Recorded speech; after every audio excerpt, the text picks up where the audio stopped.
नमस्कार दोस्तों, एक और नए वीडियो में फिर से आपका स्वागत है। आपने अलाउद्दीन खिलजी का नाम जरूर सुना होगा, जिसने भारत पर 1296 से 1316 तक शासन किया। हमें हमेशा यही बताया गया कि वह एक क्रूर शासक था, लेकिन भारत के लिए उसका रोल क्या था, हीरो या विलन? अलाउद्दीन खिलजी बुलंदशहर का रहने वाला था, जिसने भारत पर करीब 20 सालों तक शासन किया। जब कभी भी अलाउद्दीन खिलजी का नाम लिया जाता है, उसे सिर्फ उसकी बर्बरता और अमानवीयता के लिए ही याद किया जाता है। उसके युद्ध जीतने के तरीके की वजह से ही इतिहास उसे एक निर्दयी शासक के तौर पर याद रखे हुए है। खिलजी ने लगातार कई युद्ध जीते, जिसमें जालौर का युद्ध, चित्तौड़ का युद्ध, नागौर का युद्ध, रणथंभौर का युद्ध आदि शामिल है। ये हुई विलन वाली बात। उसे हीरो कहे जाने की खास बात यह है, अलाउद्दीन खिलजी ही वह राजा था जिसकी वजह से खूंखार व वहशी मंगोल भारत पर कभी अपना कब्जा नहीं कर पाए। वह खिलजी ही था जिसकी वजह से एक या दो नहीं 6 बार मंगोलों को अपनी हार का सामना करना पड़ा था। कौन थे ये मंगोल? आइए जानते हैं। मंगोल वंश की स्थापना 1206 सेंचुरी में हुई थी। मंगोल पहले मंगोल चीन के गोबी के जंगलों में डरकर रहते थे। चंगेज खां जब इनका सरदार बना तो डरपोक मंगोलों के अंदर एक चेंज आया। चंगेज खान ने ही मंगोल धर्म और संविधान यशक बनाया था।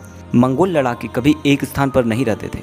ऊँट की खाल से बने तंबुओं में रहते। 10 तंबुओं के एक समूह को मोहल्ला कहा जाता था और 10 मोहल्ले के एक समूह को नगर। ये हड्डियों से बने हथियारों का इस्तेमाल करते थे और ये इतने खतरनाक होते कि जिंदा इंसान को 3 मिनट में ही खा जाते थे। इनमें पुरुष हो या महिला नहाना वर्जित था और जब इन्हें प्यास लगती तो घोड़े के पैर की नस को काटकर खून पी लेते थे।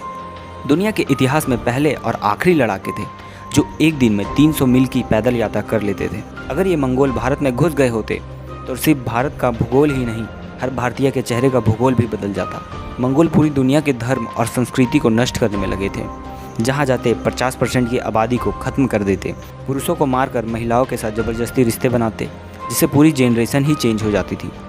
इनका नारा था, हम हारे या जीते अपना जीन जरूर छोड़ेंगे। मंगोल अपनी जीती हुई ज़मीन पर कभी भी बसेरा नहीं करते थे। उनका उद्देश्य जीते हुए ज़मीन इलाकों से पैसे खजाना के साथ साथ सारी नई तकनीकों को लूट कर ले जाना था। वह किसी भी राज्य पर आक्रमण करने से पहले उसे चेतावनी जरूर देते, साथ ही अपनी मांगों को पूरा करने के बारे में भी कहते। यदि कोई राज्य उनकी मांगों को मानकर पूरी कर देता, वह बिना किसी नुकसान के उसे छोड़ देते थे, और यदि कोई राज्य उनकी मांगों को मानने से इनकार कर देता तो वह उस राज्य को पूरी तरह से तहस नहस कर देते थे। जीव हो या निर्जीव, किसी को भी नहीं छोड़ा करते। वे इतने निर्दयी थे कि जाते जाते कुत्ते बिल्लियों को भी नहीं छोड़ते। मंगोलों की क्रूरता का सबसे बड़ा उदाहरण है उनका पर्शियन डायनेस्टी पर किया गया हमला। उन्होंने वहाँ 6 मिलियन लोगों को मौत के घाट उतार दिया था। न बच्चे, न बूढ़े, महिला, बीमार, चाहे वह अपाहिज हो, किसी पर भी दया नहीं करते थे। उस समय पूरे विश्व की आबादी 400 मिलियन थी, जो इन वहशियों की वजह से आधी हो गई थी। एक शासक के तौर पर देखा जाए तो खिलजी एक बेहतरीन योद्धा होने के साथ ही एक सफल रणनीतिकार भी था, जिसके पास एक बहुत बड़ी और कुशल सेना मौजूद थी। खिलजी ने सत्ता अपने चाचा सुल्तान जलालुद्दीन की हत्या करके हथियाई थी। चाचा की मौत के बाद वह खुद दिल्ली के सुल्तान की गद्दी पर आ बैठा, साथ ही अपने साम्राज्य को तेजी से फैलाना शुरू किया। इसी समय में उसने कई हिंदू राज्यों को अपने अधीन कर लिया। इतिहासकारों ने कहा है कि भारत की किस्मत अच्छी रही कि मंगोलों ने उस समय बड़ा हमला किया जब अलाउद्दीन जैसा शक्तिशाली योद्धा राज कर रहा था। खिलजी ने न सिर्फ एक बार बल्कि 6 बार मंगोलों को भारत में घुसने से रोका। मंगोलों का पहला हमला 1298 सेंचुरी में हुई। इस हमले में उन्होंने करीब 1 लाख घोड़ों का इस्तेमाल किया। अलाउद्दीन ने इसके जवाब में उलुग खान और जनरल जफर खान के नेतृत्व में अपनी सेना भेजी। इसी को हम बैटल ऑफ जलंधर के नाम से जानते हैं। खिलजी की सेना ने मंगोलों को युद्ध में बुरी तरह से हरा दिया।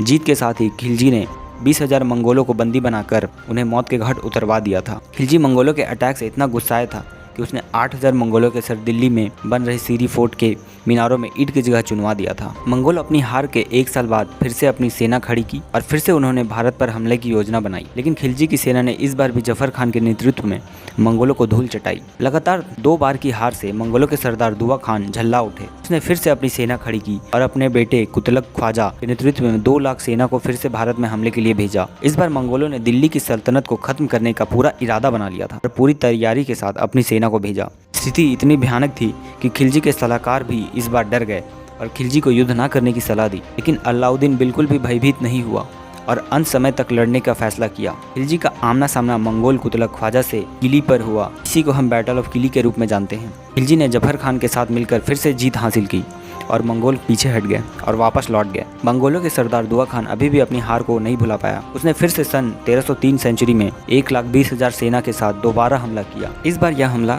जनरल ताराघाई के नेतृत्व में किया गया। इस समय अलाउद्दीन चित्तौड़ की लड़ाई को अभी ही जीता था। उसने युद्ध में जीत तो हासिल कर ली थी, लेकिन बहुत भारी क्षति भी झेली थी। ऐसे में मंगोलों के जनरल ताराघाई ने हमला कर दिया, लेकिन इस बार भी वह खिलजी की सेना के घेरे को नहीं तोड़ पाया। लगातार 2 महीने तक कोशिश करके वह थक हार कर वापस लौट गया। इसके 2 साल बाद मंगोल ने एक बार फिर घुसपैठ की नाकामयाब कोशिश की।